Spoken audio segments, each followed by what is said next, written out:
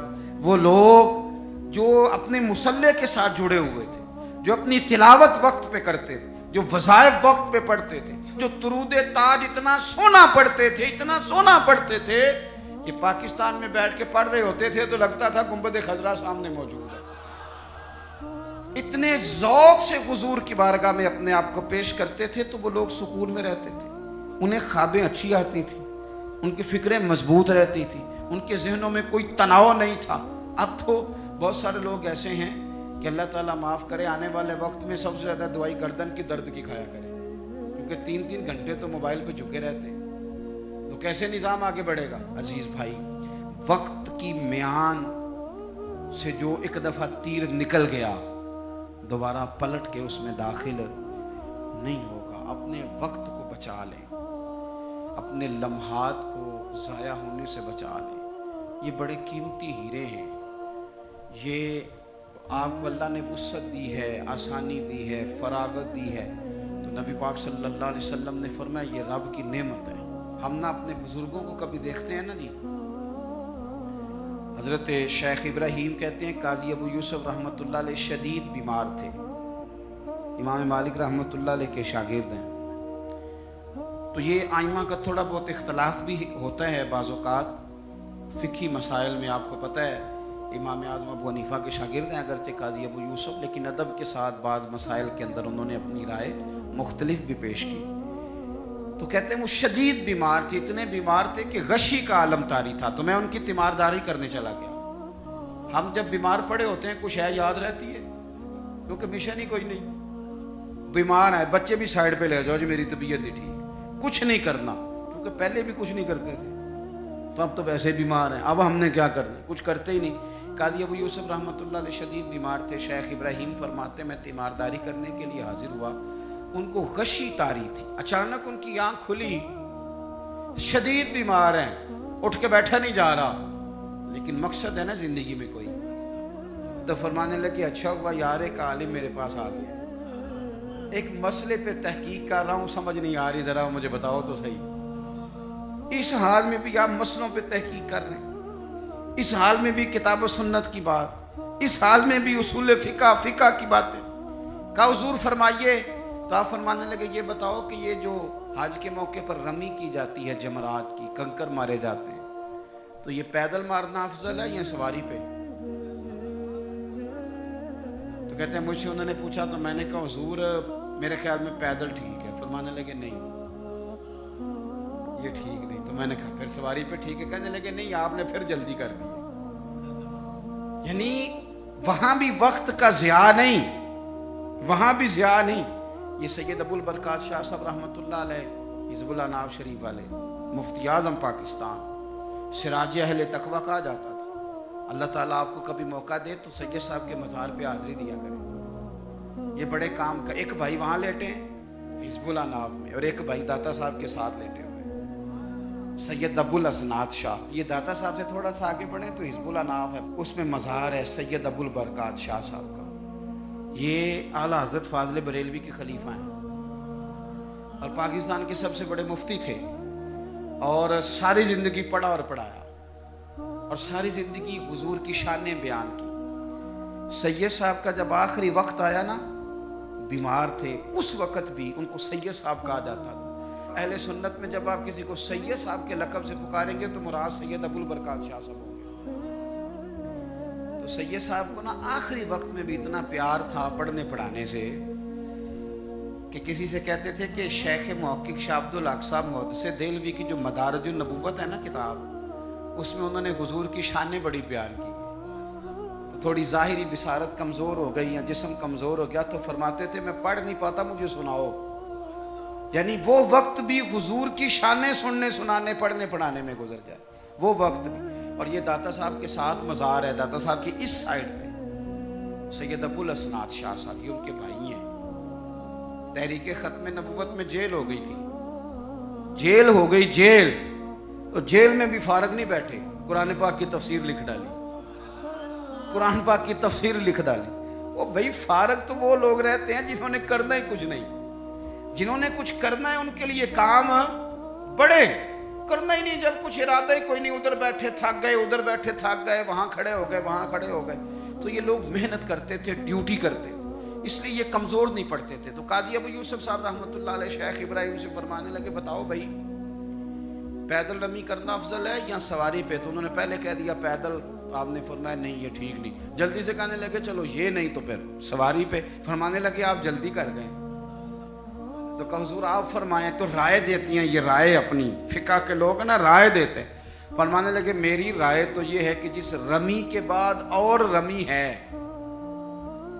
یعنی 3 دن رمی ہوتی ہے نا، کہنے لگے جس رمی کے بعد اور رمی ہے، یعنی 10 کی رمی کرتے ہیں آپ، کنکر مارتے ہیں تو پھر 11 کو بھی مارنے ہوتے ہیں، پھر 12 کو بھی مارنے ہوتے ہیں۔ قاضی صاحب فرمانے لگے جس رمی کے بعد اور رمی ہو وہ پیدل افضل ہے، اور جس رمی کے بعد اور رمی نہ ہو وہ سواری بھی افضل ہے۔ آخری وقت میں بھی کتاب و سنت کی بات، آخری وقت میں بھی پڑھنے پڑھانے کی بات، آخری وقت میں بھی اللہ رسول کے رضا والی بات۔ تو میرے عزیز یاد رکھیں گے آپ، وقت کو ہم نے بچانا ہے۔ دیکھیں اسلام وقت کا کتنا پابند ہے، فجر اپنے وقت پہ، ظہر اپنے، اور عصر مغرب، یہ کبھی ہوا ہے کہ چلو مغرب آج آدھا گھنٹہ پہلے پڑھ لو؟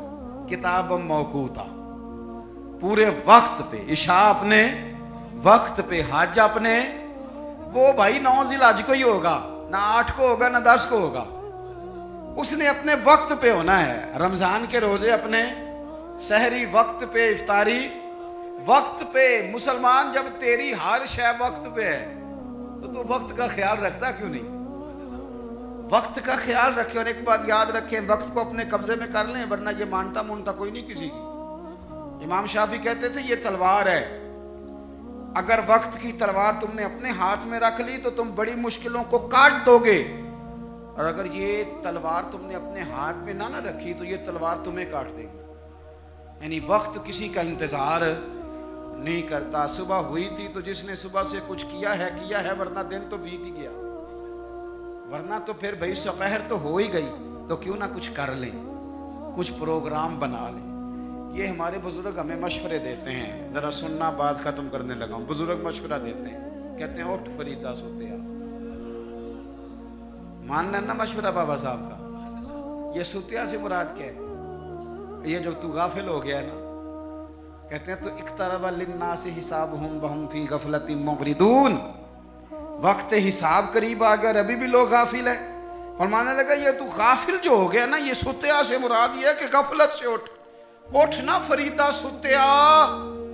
وہ داڑھی آ گیا پور، اگا نیڑے آ گیا تے پیچھا رہ گیا دور، کہنے لگے اور کچھ نہیں کر سکتا تو مسجد میں جھاڑو ہی دے، اٹھ نا فریدہ سوتیا، جھاڑو دے مسیت۔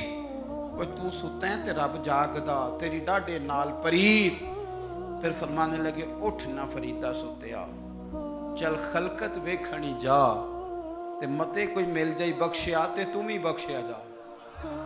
اس سے مراد کیا ہے؟ کہنے لگے اٹھ نہ چل، اور کچھ نہیں تو کسی نیک کی صحبت میں بیٹھ چل کے، اٹھ نہ فریدہ سوتیا تے خلقت ویکھن جا، متے کوئی مل جائی بخشیا، تم ہی بخشیا جا اپنے وقت کو۔ جوانوں، اگر تم وقت کے مطابق کام کرنے لگ گئے تو بڑا کچھ تمہارے ہاتھوں میں ہے، اور اگر وقت تمہارے ہاتھ سے نکل گیا تو کچھ بھی ہاتھ نہیں رہے گا۔ اقبال نے اپنے بیٹے کے نام نظم لکھی تھی، کہا تھا دیار عشق میں اپنا مقام پیدا کر، نیا زمانہ اور نئے صبح و شام پیدا کر، میرا طریق امیری نہیں فقیری ہے، تو خود ہی نہ بیچ، غریبی میں نام پیدا کر، غریبی میں نام پیدا کر، غریبی میں۔